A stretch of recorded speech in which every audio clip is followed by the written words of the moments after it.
Welcome to the Bharatiya School online classes. In this session, we will continue our chapter Control and Coordination. और आज का हमारा जो main topic है वो है कोऑर्डिनेशन इन प्लांट्स। आज हम पढ़ेंगे जो प्लांट्स होते हैं उनके अंदर कंट्रोल एंड कोऑर्डिनेशन कैसे होता है और उन्हें कंट्रोल एंड कोऑर्डिनेशन की क्यों रिक्वायरमेंट है और ये एनिमल से कैसे डिफर करता है। तो सबसे पहले हम बात करेंगे कि जो कंट्रोल एंड कोऑर्डिनेशन है प्लांट्स के अंदर वो एनिमल से कैसे डिफर कर रहा है। तो जैसा कि हमें पता है कि जो कंट्रोल एंड कोऑर्डिनेशन है एनिमल्स के अंदर दो सिस्टम है उसको रेगुलेट करते हैं। पहला है आपका एंडोक्राइन सिस्टम और दूसरा है आपका नर्वस सिस्टम। तो एनिमल्स के अंदर दो सिस्टम्स हैं वो प्रेजेंट हैं किसके लिए, कंट्रोल एंड कोऑर्डिनेशन के लिए, जबकि प्लांट्स के अंदर सिर्फ सिंगल सिस्टम है यानी हार्मोनल सिस्टम है वही प्रेजेंट होता है किसके लिए, कंट्रोल एंड कोऑर्डिनेशन के लिए। अब जो हार्मोनल सिस्टम है प्लांट्स के अंदर और एनिमल्स के अंदर वो कैसे डिफर करता है। जो एनिमल्स होते हैं बेटा उनके अंदर जो हार्मोन्स जो रिलीज होते हैं वो एक स्पेसिफिक ग्लैंड से रिलीज होते हैं और हम कहते हैं कि एनिमल्स के अंदर एंडोक्राइन सिस्टम है वो प्रेजेंट होता है यानी एंडोक्राइन ग्लैंड्स होते हैं वो हार्मोन्स को रिलीज करते हैं, जबकि प्लांट्स के अंदर ऐसे कोई स्पेसिफिक ग्लैंड्स नहीं होते हैं। और हम बात करें जो कंट्रोल एंड कोऑर्डिनेशन है वो बहुत ज़्यादा कॉम्प्लेक्स होता है किसके केस के अंदर, एनिमल्स के केस के अंदर, और जो कंट्रोल एंड कोऑर्डिनेशन है वो सिंपल होता है प्लांट्स के केस में। ये तो रही इनके बीच में डिफरेंस की बात। अब हम बात करते हैं कंट्रोल एंड कोऑर्डिनेशन है वो प्लांट्स के अंदर क्यों रिक्वायर्ड है। तो प्लांट्स के अंदर हम बात करते हैं बेटा हमें पता है, सभी को पता है, इतनी ज़्यादा एक्टिविटीज़ वो शो नहीं करते और वो सिंपल है as compared to animals, but इतने भी सिंपल नहीं है कि उन्हें कंट्रोल एंड कोऑर्डिनेशन की रिक्वायरमेंट ना हो, बट उन्हें कंट्रोल एंड कोऑर्डिनेशन की रिक्वायरमेंट होती है और वो उस चीज़ को अचीव करते हैं किससे, हार्मोनल सिस्टम से। उनके अंदर हार्मोनल सिस्टम है वो प्रेजेंट होता है कंट्रोल एंड कोऑर्डिनेशन के लिए। अब प्लांट को कंट्रोल एंड कोऑर्डिनेशन क्यों रिक्वायर्ड है इसको एक छोटा सा मैं एग्जांपल के आपको थ्रू समझाता हूँ। आपने देखा होगा जो सीड जो होता है जो पैकेट्स के अंदर होता है, बोरियों के अंदर होता है, वो जर्मिनेट नहीं करता है। जब आप उसको मॉइस्ट सोइल के अंदर रखते हो, शो करते हो, तो वो क्या करते जाता है, जर्मिनेट कर जाता है। तो ऐसा कौन सा सिस्टम है, कौन सी चीज़ ने उसको कंट्रोल किया जब वो आपकी बोरी के अंदर था, पैकेट के अंदर था, तब वो जर्मिनेट नहीं किया। जब उसको मॉइस्ट सोइल के अंदर रखा, जब उसको ह्यूमिडिटी मिली, सोइल मिली, वाटर मिला, एयर मिली, तो वो जर्मिनेट कर गया, है ना। तो कोई ना कोई चीज़ तो सीड के अंदर ज़रूर थी जिसने उसको रेगुलेट किया। और दूसरे एग्जांपल्स है जिसके थ्रू हम समझ सकते हैं, जैसे फ्लावर्स हैं प्लांट के अंदर स्पेसिफिक सीजन्स के अंदर ही आते हैं, फ्रूट्स हैं वो स्पेसिफिक सीजन्स के अंदर आती हैं। तो प्लांट के अंदर फ्लावरिंग है, फ्रूटिंग है, उनकी जो हाइट है, उनकी जो शेप है, वो कोई ना कोई जो फैक्टर्स है, कोई ना कोई मैकेनिज्म है वो रेगुलेट करता है। तो वो रेगुलेशन है वो किसके थ्रू होती है, प्लांट के अंदर हार्मोन्स के थ्रू। तो प्लांट के अंदर हम बात कर रहे हैं जो कोऑर्डिनेशन है वो कैसी होती है, केमिकल कोऑर्डिनेशन है वो प्रेजेंट होती है। तो सबसे पहले अब हम डिस्कस करते हैं मूवमेंट्स इन प्लांट्स। जो प्लांट्स के अंदर जो मूवमेंट्स होती हैं बेटा दो तरह की मूवमेंट्स है वो शो करते हैं। फर्स्ट जो होती है इंडिपेंडेंट मूवमेंट, सेकंड जो होती है डिपेंडेंट मूवमेंट। यानी जो इंडिपेंडेंट ग्रोथ मूवमेंट होती हैं उन्हें हम नेस्टिक मूवमेंट कहते हैं। तो इन नेस्टिक मूवमेंट को हम डिफाइन कैसे करेंगे बेटा, those movements which are independent of growth. तो ऐसी मूवमेंट जो प्लांट शो कर रहा है, कैसे मूवमेंट, ऐसे मूवमेंट जो ग्रोथ से बिल्कुल इंडिपेंडेंट हो, यानी प्लांट की ग्रोथ को इफेक्ट ना कर रही हो, ऐसी मूवमेंट को हम क्या कहेंगे, नेस्टिक मूवमेंट या इंडिपेंडेंट ऑफ ग्रोथ मूवमेंट्स कहेंगे। दूसरी जो मूवमेंट प्लांट शो करता है वो है आपकी डिपेंड ऑन ग्रोथ। तो ऐसी मूवमेंट्स जो प्लांट शो कर रहा है जो ग्रोथ के ऊपर डिपेंड करती हैं उन्हें हम बोलते हैं ट्रोफिक मूवमेंट्स। तो those movements which are depend on growth of plant, यानी ऐसे मूवमेंट जो प्लांट की ग्रोथ को अफेक्ट करती हैं उन मूवमेंट्स को हम बोलते हैं बेटा ट्रोफिक मूवमेंट्स। इन दोनों मूवमेंट को हम डिटेल के अंदर डिस्कस करते हैं। फर्स्ट हम बात करते हैं इंडिपेंडेंट मूवमेंट, या हम बोलें नेस्टिक मूवमेंट। तो नेस्टिक मूवमेंट जैसे हमने अभी भी डिस्कस किया था, ऐसी मूवमेंट्स होती हैं जो क्या होती हैं, इंडिपेंडेंट होती हैं, किसके लिए, ग्रोथ के लिए। तो जो नेस्टिक मूवमेंट होती हैं वो इंडिपेंडेंट है ग्रोथ के लिए, और जो इंडिपेंडेंट ग्रोथ मूवमेंट्स हैं वो इमीडिएट रेस्पॉन्स करती हैं स्टिमुलस के प्रति। स्टिमुलस हमें पता है जो आउटसाइड एनवायरमेंटल चेंजेस हैं वो क्या कहलाता है, आपका स्टिमुलस। तो उस स्टिमुलस के प्रति इमीडिएट रेस्पॉन्स है वो शो होता है किसके अंदर, इंडिपेंडेंट ऑफ ग्रोथ के अंदर। हम बात करें नेस्टिक मूवमेंट के अंदर। प्लांट है वो जो हम बात करें किसका यूज करता है, एक सेल से दूसरे सेल के अंदर मैसेज कन्वे करने के लिए। तो प्लांट इलेक्ट्रोकेमिकल मींस का यूज करता है एक सेल से दूसरे सेल के अंदर मैसेज कन्वे करने के लिए। जैसा हमने पहले बताया था कि प्लांट के अंदर केमिकल कोऑर्डिनेशन है वो प्रेजेंट होता है। एग्जाम्पल के थ्रू हम पढ़ें बेटा, तो देखिए जो ड्रूपिंग डाउन है लीव्स की टच मी नॉट प्लांट के अंदर, touch me not plant commonly इसको हम क्या कहते हैं, लाजवंती भी बोलते हैं, छुई मुई का प्लांट भी बोलते हैं। जब भी इसकी लीफ को टच किया जाता है तो ये अपनी लीफ को क्या कर लेता है, ड्रूप डाउन कर लेता है, यानी वो फोल्ड कर लेता है। ठीक है, तो लाजवंती नाम इसलिए रखा गया, जब भी कोई इसको टच करता है तो ये क्या करता है, शर्मा जाता है, यानी अपनी पत्तियां उनको क्लोज कर लेता है, कोलैप्स कर लेता है, इसलिए इसका नाम लाजवंती है। अब ये जो मूवमेंट है ये ग्रोथ को इफेक्ट नहीं करती है, इसलिए इसको हमने क्या कहा, इंडिपेंडेंट ऑफ ग्रोथ मूवमेंट, यानी नेस्टिक मूवमेंट ऑफ प्लांट। और टच मी नॉट प्लांट का साइंटिफिक नेम है मिमोसा पुडिका। क्या नाम है, मिमोसा पुडिका, इसका क्या नाम है बेटा, साइंटिफिक नेम है। Here we can see that the plant is touch me not plant, and when we touch its tip, जब इसको हम टिप को टच करते हैं तो ये अपनी जो लीव्स है उनको ड्रूप डाउन कर लेता है, फोल्ड कर लेता है। तो ये प्लांट है अपनी लीव्स है इसको फोल्ड कर रहा है, ये जो मूवमेंट है ये ग्रोथ को इफेक्ट नहीं कर रही है, इसलिए इस मूवमेंट को हम क्या कहते हैं, नेस्टिक मूवमेंट कहते हैं।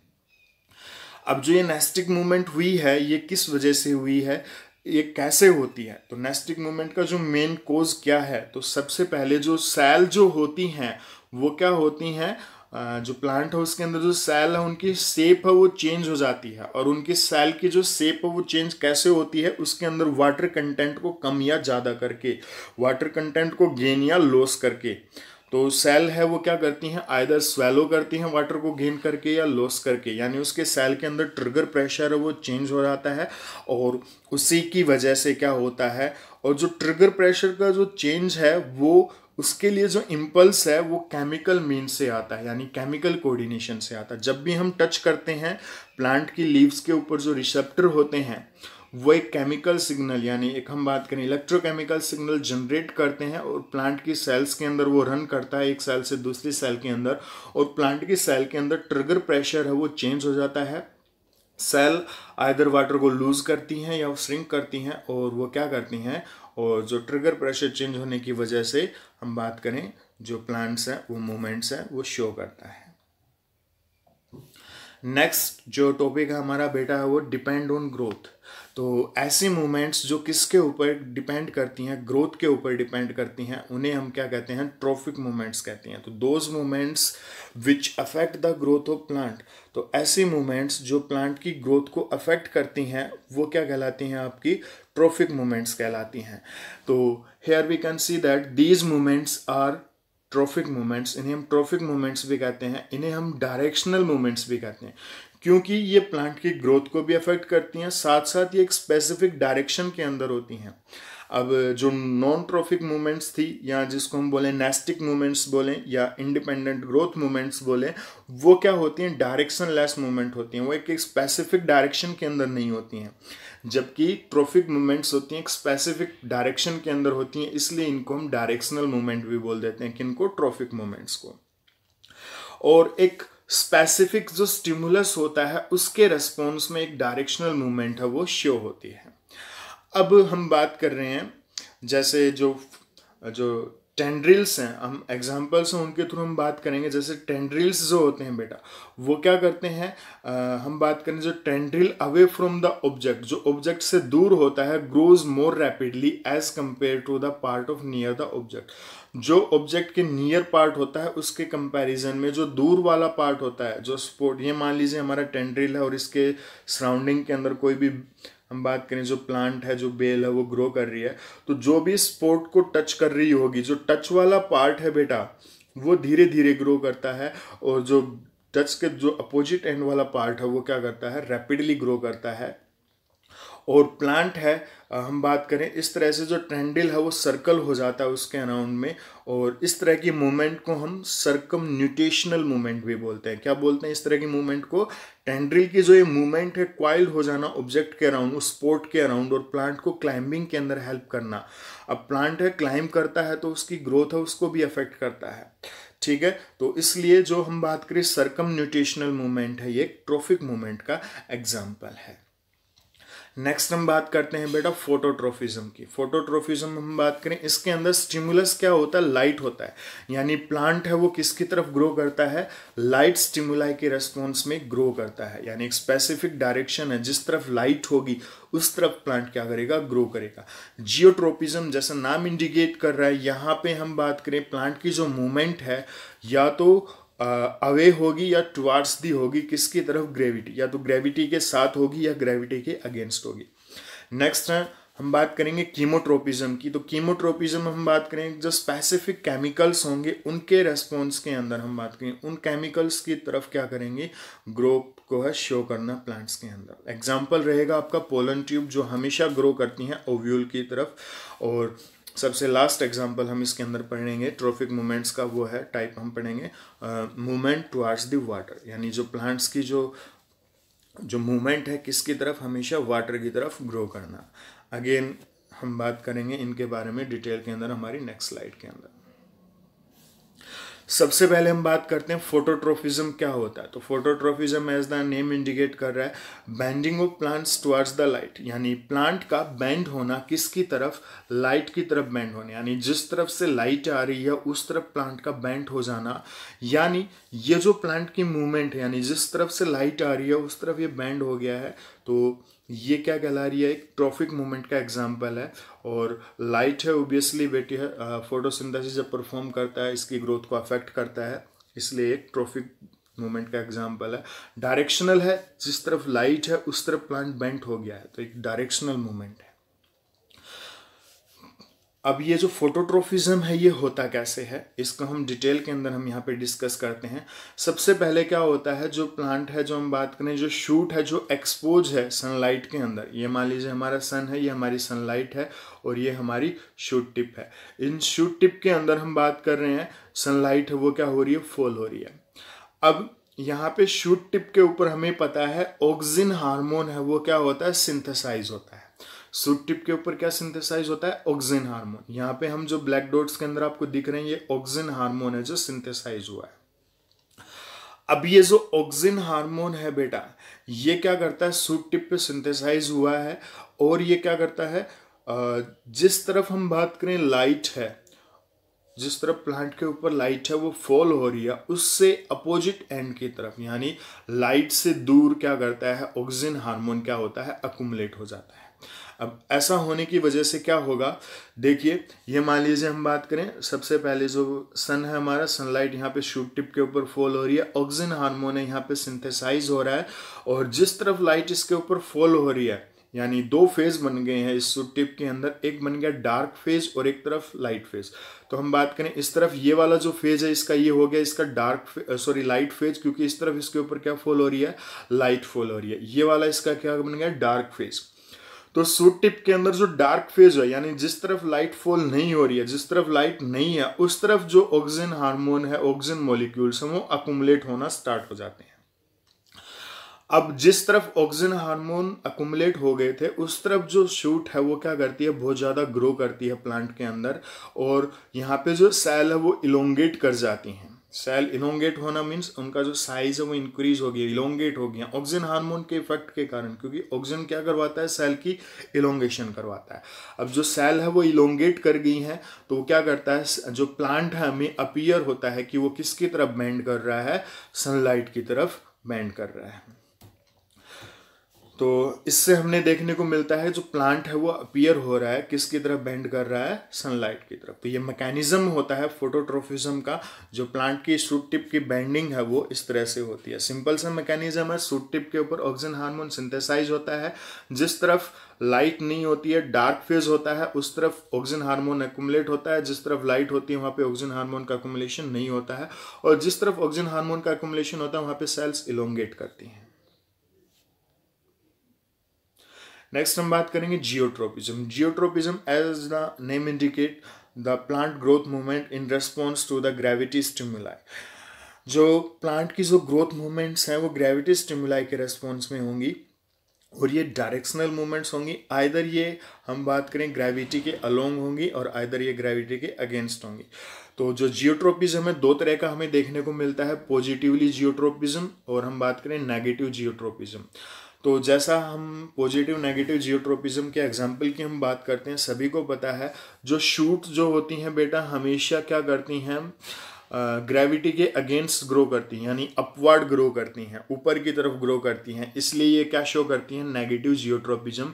जबकि जो रूट्स जो होती हैं हमेशा डाउनवर्ड ग्रो करती हैं, इसलिए वो क्या शो करती हैं, पॉजिटिव जियोट्रोपिज्म। तो here it is clear that यहाँ पे हमें क्लियरली नज़र आ रहा है। जैसे मान लीजिए हमारे पास एक पोटेड प्लांट था, उसको हमने इस तरह से क्या कर दिया है, रख दिया, ठीक है। और रखने के बाद हमने क्या देखा, कुछ दिन बाद जो उसकी शूट थी बेटा वो क्या हो गई, ऊपर की तरफ बैंड हो गई, और जो रूट्स थी वो नीचे की तरफ बैंड हो गई। तो ये क्या शो कर रहा है कि जो प्लांट है वो क्या करता है बेटा, जो शूट्स जो होती हैं वो नेगेटिव जियोट्रोपिज्म शो करती हैं हमेशा, और जो रूट होती हैं वो पॉजिटिव जियोट्रोपिज्म वो शो करती हैं। नेक्स्ट हम बात करते हैं बेटा केमिकल के रेस्पॉन्स में, स्टिमुलाई के रेस्पॉन्स में जो शो करते हैं ग्रोथ मूवमेंट जो शो करते हैं प्लांट्स, जिसको हम कीमोट्रोपिज्म कहते हैं। कीमोट्रोपिज्म का सबसे कॉमन एग्जांपल है आपका पोलन जो ग्रेन होते हैं, जो पोलन ट्यूब जो होती है वो हमेशा जर्मिनेट करती है टुवार्ड्स द ओव्यूल। ये हमारा पोलन ग्रेन है, जो पोलन ग्रेन है, जो पोलन ट्यूब है हमेशा ओव्यूल की तरफ जनरेट कर रही है।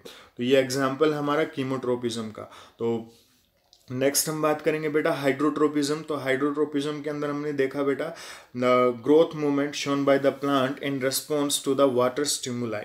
तो वाटर स्टिमुलाई के रेस्पॉन्स में जो ग्रोथ मूवमेंट जो शो करता है प्लांट्स, उसे हम क्या कहते हैं, हाइड्रोट्रोपिज्म कहते हैं। अगेन ये दो तरीके का होता है, पॉजिटिव हाइड्रोट्रोपिज्म और नेगेटिव हाइड्रोट्रोपिज्म। रूट्स हमेशा पॉजिटिव हाइड्रोट्रोपिज्म शो करती हैं, और जो शूट्स होती हैं वो हमेशा नेगेटिव हाइड्रोट्रोपिज्म शो करती हैं, क्योंकि शूट्स वाटर से अवे दूर यानी बाहर दूर की तरफ ग्रो करती हैं, जिस तरफ वाटर होता है उससे दूर जाती हैं, और जो रूट्स होती हैं हमेशा वाटर की तरफ ग्रो करती हैं।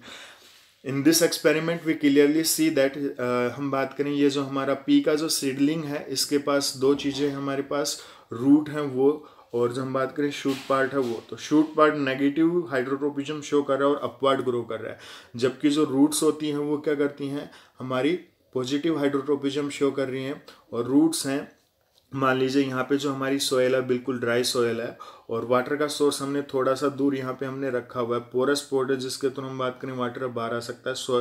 तो यहाँ पे जो सोयल है वो थोड़ी कैसी है बेटा, वाटरी सोयल है, मॉइस्ट सोयल है। तो रूट्स क्या करेंगे, यहाँ पे जो रूट्स थी वो इस तरह बैंड करना स्टार्ट कर देंगे वाटर को गेन करने के लिए। अब यहाँ पे क्या होगा, तो जो यहाँ पे एक जो रूट्स हैं उनके अंदर कर्वेचर नज़र आ जाता है, इसलिए इस कर्वेचर को हम बोलते हैं बेटा हाइड्रोट्रोफिक कर्वेचर, और जो पूरा का पूरा फिनोमेना है उसे हम बोलते हैं हाइड्रोट्रोफिज्म। तो ये था बेटा प्लांट्स की मूवमेंट्स के बारे में। नेक्स्ट हम बात करेंगे प्लांट हार्मोन्स क्या होते हैं, जिन्हें हम फाइटो हार्मोन्स भी कहते हैं। तो फाइटो हार्मोन्स क्या होते हैं बेटा, these are the chemical substance which help in control and coordination in plants. तो फाइटो हार्मोन्स या प्लांट हार्मोन्स वो केमिकल सब्सटेंस है जो प्लांट के अंदर क्या करते हैं बेटा, कंट्रोल एंड कोऑर्डिनेशन को हेल्प करते हैं, रेगुलेट करते हैं, और प्लांट की ग्रोथ और डेवलपमेंट को क्या करते हैं, रेगुलेट करते हैं। प्लांट के अंदर जो इम्पोर्टेंट हार्मोन्स है, 5 टाइप के जो इम्पोर्टेंट हार्मोन्स हैं वो प्रेजेंट होते हैं। Auxin hormone, gibberellin hormone, gibberellic acid भी बोलते हैं इसको, cytokinin hormone, abscisic acid hormone, ethylene hormone. Auxin hormone जैसा हमने पढ़ा था सबसे पहले, ये कहाँ पे सिंथेसाइज होता है, सूट टिप के ऊपर। इसका जो हम बात करें केमिकल नेम है इंडोल 3 एसिटिक एसिड। क्या नेम है बेटा इसका chemical name? Indole 3 acetic acid, IAA। इसको एब्रीवेटेड फॉर्म में हम इसको रिप्रेजेंट करते हैं। अब जो ऑक्सिन हार्मोन है ये क्या करता है बेटा, हेल्प करता है सेल इलोंगेशन के अंदर। Cell grow longer, cell grow क्या करती है, लो करती है, इलोंगेट करती है। और ये इन्वॉल्व होता है किसके अंदर, फोटोट्रोफिज्म के अंदर। बेसिकली किसके अंदर इन्वॉल्व होता है, फोटोट्रोफिज्म के अंदर इन्वॉल्व होता है। नेक्स्ट हमारा हार्मोन है जिबरलिन एसिड। अब इसको जिबरलिन जो हार्मोन है बेटा, इसको जिबरलिक एसिड भी कहते हैं, क्योंकि सबसे पहले ये जिबरला जो फंगस है बेटा, उससे ये एक्सट्रैक्ट किया गया था और इसलिए इसका नाम जिबरलिन हार्मोन है। और इसका जो सबसे इम्पोर्टेंट फंक्शन है, ये ग्रो करता है, हम बात करें प्लांट की स्टेम को ग्रो करने के अंदर, और जो सीड की जो डोरमेंसी होती है बेटा, उसको ब्रेक डाउन करने के अंदर भी इसका काफ़ी इंपॉर्टेंट रोल होता है। वहीं जब आपका साइटोकाइन हार्मोन है, वो क्या करता है, सेल डिवीजन को प्रमोट करता है। सेल डिवीजन जो होती है उनको प्रमोट करता है। जैसा नाम इंडिकेट कर रहा है cytokinin, cyto means cell, kinin means division, यानी जो हम बात करें सेल के डिवीजन के अंदर ये हेल्प करता है। Present in the concentration in the fruit and seed, fruit और सीड के अंदर ज़्यादा अमाउंट के अंदर ये प्रेजेंट होता है। नेक्स्ट हमारा हार्मोन है एब्सिसिक एसिड हार्मोन। इसको हम स्ट्रेस हार्मोन भी कहते हैं बेटा।